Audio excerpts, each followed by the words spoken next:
আসসালামু আলাইকুম দর্শক মণ্ডলী, আজকে আপনাদেরকে দেখাবো মুরগি না ভেজে কীভাবে সহজেই রোস্ট বানানো যায়। তাহলে চলুন দেখা যাক ভিডিওটি। সেই জন্য একটা 1 কেজি ওজনের ফার্মের মুরগিকে কেটে পানি ঝরিয়ে নিয়েছি, তারপর ম্যারিনেটের জন্য দিয়েছি 1 চামচ আদা, লবণ, গোলমরিচ আর লেবুর রস।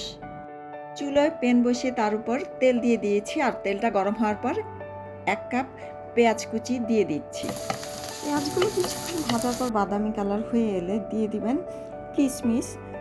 আপনার ইচ্ছে করলে এগুলো পেস্ট করেও দিতে পারেন, পেস্ট করে দিলে আরেকটু ভালো হবে। এরপর দিয়ে দিচ্ছি 3 চা চামচ আদা পেস্ট, দিয়ে দিচ্ছি হাফ চা চামচ রসুন বাটা, যেটা মুরগির যে কাঁচা গন্ধ আছে সেটা চলে যেতে সাহায্য করবে। এখন দিয়ে দিচ্ছি 1 চা চামচ গরম মশলা। বৃন্দ দেখে নেন পুরো গরম মশলাতে কী কী মশলা রয়েছে।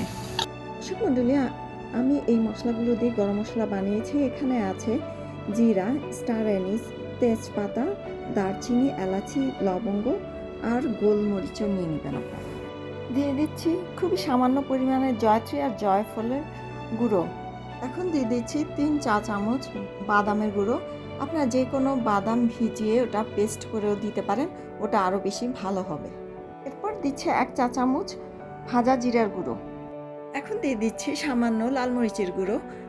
এটা অপশনাল, যারা ঝাল খেতে চান না তারা মরিচ এড়িয়ে চলবেন, তবে লাল মরিচের গুঁড়ো কিন্তু রোস্টের কালারটা সুন্দর করতে সাহায্য করবে।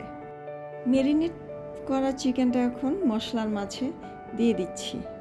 দর্শক মণ্ডলী, আপনারা নিশ্চয়ই খেয়াল করছেন আমি মুরগিটা ভেজে নেইনি, না ভেজে কিন্তু এখানে সরাসরি মশলার মধ্যে দিয়ে দিলাম। এখানে আমি 1 কেজি ওজনের একটা ফার্মের মুরগির নিয়েছি, মুরগির কোনো অংশই ফেলে দেইনি, প্রত্যেকটা বাটি নিয়েছি। মুরগির বুকের পিসটাতে অতিরিক্ত মাংস থাকার কারণে এর ভিতর মশলা ঢুকে না, তাই আমি এটা কেটে একটু ছোট করে নিয়েছি। খুবই সহজ একটা রান্না। আমি কিন্তু পানি না দিয়ে মশলার মধ্যেই একটু নেড়ে চেড়ে মুরগিগুলো ভেজে নিচ্ছি। আপনার এই সহজ রান্নাটা বাসায় করে দেখবেন, খেতে খুবই সুস্বাদু, খুবই সুস্বাদু। একবার যদি রান্না করেন তাহলে বারবার এইভাবেই আপনারা রান্না করবেন। এই রান্নাটার জন্য পাতিলটা খুব ভালো হতে হবে, যাতে লেগে না যায় সেদিকে খেয়াল রাখবেন। যদি লেগে যায় তাহলে কিন্তু আপনার পুরো রান্নাটাই ভেস্তে যাবে। এখন দিচ্ছি 2 টেবিল চামচ পরিমাণের লেবুর রস, আর দিচ্ছি পরিমাণ মতো লবণ এবং 2 টেবিল চামচ টক দই।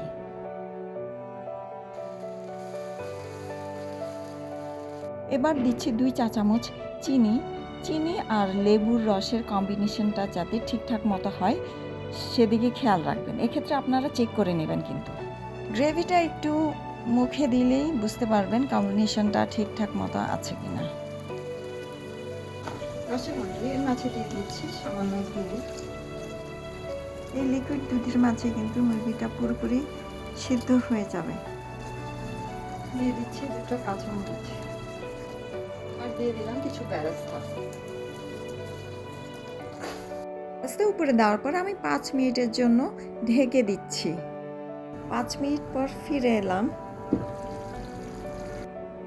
দেখুন কত চমৎকার হয়েছে, রান্না কিন্তু হয়ে গেছে। এই যে তেলটা আলাদা হয়ে গেছে, তেলটা ভেসে উঠেছে, তার মানে রান্নাটা হয়ে গিয়েছে।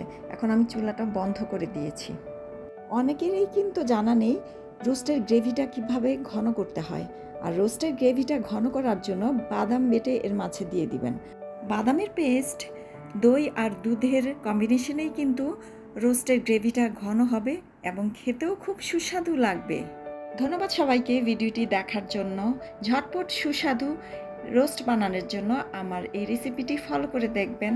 আশা করি ভালো করে রান্না করতে পারবেন। সবাই ভালো থাকবেন।